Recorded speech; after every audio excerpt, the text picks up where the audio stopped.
इमारत मुनहदिम हुई है, इसके नीचे बड़ी तादाद में रिक्शे भी खड़े थे जो तबाह हो चुके हैं। इस हवाले से मजीद जानते हैं नुमाइंदा आज न्यूज़ शाहजेब से। शाहजेब बताइएगा क्या अपडेट्स हैं इस पर। कैमरामैन मंसूर खान अगर आपको दिखाएं तो ये वो मुकाम है जहां पर कभी रिहाइश हुआ करती थी, यानी आज से 3 दिन कबल।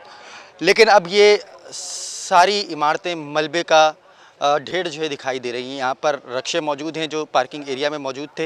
यहाँ पर लोगों का जो है सामान बिखरा पड़ा हुआ है, बर्तन हैं, साइकिलें हैं, मोटरसाइकिल के पुर्जे नज़र आ रहे हैं, कपड़े नज़र आ रहे हैं, जबकि साथ ही साथ जो घरेलू सामान इस्तेमाल होता है वो भी यहाँ पर दिखाई दे रहा है। मेरे कैमरामैन मंसूर अगर आपको उल्टे हाथ की तरफ दिखाएं तो यहाँ पर जो मलबा, यहाँ इमारत का मलबा था वो यहाँ से मुंतकिल करके सामने खाली प्लॉट पे जो है मुंतकिल कर दिया गया है। 27 अमवात हुई यहाँ पर, जिसमें बताया जाता है कि 16 मर्द, 9 ख़वातीन और 2 बच्चे जो है शामिल हैं। 8 अफराद ज़ख्मी हुए जिसमें जो है बच्चे भी, एक 3 माह की बच्ची शामिल है जो ज़िंदा बच गई। यहाँ पर हमारे साथ मुतासरीन मौजूद हैं, रिक्शे वाले जिनके रिक्शे पार्किंग एरिया में मौजूद थे। क्या कहेंगे, जब ये वाक़या रुनमा हुआ आप उस वक्त कहाँ थे, जब यहाँ पर पहुँचे क्या मंजर था? सर, जुम्मे का दिन था, हम लोग घर पे बैठे हुए थे। जुम्मे को अमूमन अक्सर रिक्शे वाले ऑफ करते हैं, छुट्टी करते हैं वो लोग ना।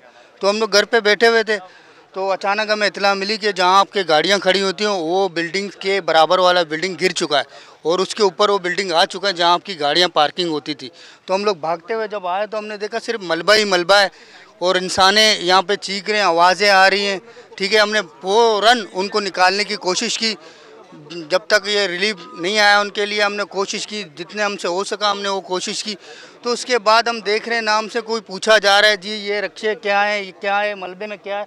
लेकिन आपकी तवज्जुह से हम बताना चाह रहे हैं कि हमारे ये रोज़गार था, ये पार्किंग थी, हम रोज़ के यहाँ गाड़ियाँ खड़ी करते थे। लेकिन हमारे सर से जो ना छत चली गई, तो हमारे सर से छत चली गई। तो हम सिंध हुकूमत से इल्तिजा कर रहे हैं कि हमारे लिए मोतरद कोई ऐसा निज़ाम बनाए, मैकेनिज़्म बनाए, बैठें हमारे लिए बात करें। क्योंकि हमारे लिए सर का छत 4 दिन से हमारे घर पे फाके लगे हुए हैं, हमारी क्या हालत है ये हम जान सकते हैं। लेकिन आप हमारे लिए, आपके तवज्जुह से हम कहना चाह रहे हैं कि हमारे लिए कोई मैकेनिज़्म बनाए, हमारे रोज़गार का कोई सही हल बनाए, हमारे लिए कुछ पैकेज निकालें। सिंध हुकूमत से दिली अपील है हमारे लिए। जी बिल्कुल, यहाँ पर और भी मुतासरीन हमारे साथ मौजूद हैं। ये बताएगा कि आपका क्या खोया है यहाँ पर? मेरा देखो, पहले तो मुझे जानी माल जो लगे हैं इनका जो हुआ है, ये अरसा हुआ है जो हमें इसका अफसोस है। ठीक है, अभी हम लोग अपना माल का भी अफसोस हो रहा है, क्यों ये रश्का चलता था, हम लोग खाना खाते थे। ठीक है, रश्के हम लोग का समझो पेट था हम लोगों का। अगर 20,000 का 30,000 का तो नहीं है, ये समझो 1,00,000 2 लाख का हमारा रश्का है। ये भी किश्तों का रश्का है, हम लोग का नहीं है। ये पठान तो किश्त मांगते हैं ना। जी बिल्कुल, इनके रिक्शे जो है गए हैं, इनका नुकसान हुआ है क्योंकि इनके सर के ऊपर से रोज़गार चलेगा। अगर मेरे कैमरामैन मंसूर अगर इस तरफ दिखाए तो ये सामान जो है बिखरा पड़ा हुआ है जो मलबे से निकला है। यहाँ पर बच्चों के खिलौने भी जो है मौजूद हैं। यहाँ पर रिक्शों के जो तबाह हो चुके हैं वो भी यहाँ पर दिखाई दे रहे हैं।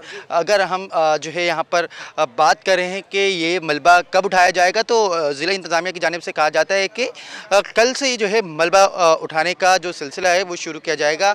यहाँ पर जो सिंध बिल्डिंग कंट्रोल अथॉरिटी के जो इंतज़ामिया है वो यहाँ पर आएगी और जो है यहाँ पर इंस्पेक्शन करेगी रिहायशी इमारतें जो यहाँ के अतराफ़ की हैं।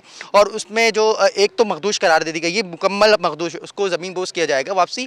और फिर उसके बाद जो है जो उसके अतराफ़ में जो 2 मज़ीद जो रिहायशी इमारतें हैं उनको भी जो है तोड़ा जाएगा और उनके जो रिहायशी हैं उनको मुतबादल देने के लिए जो है इंतज़ामिया की जानिब से कोई जो है बात नहीं की गई है। लेकिन उनका ये कहना है ज़िला इंतज़ामिया का कि वो जो है अपने प्यारों के घर, अपने करीबी रिश्तेदारों के घर जो है मौजूद हैं।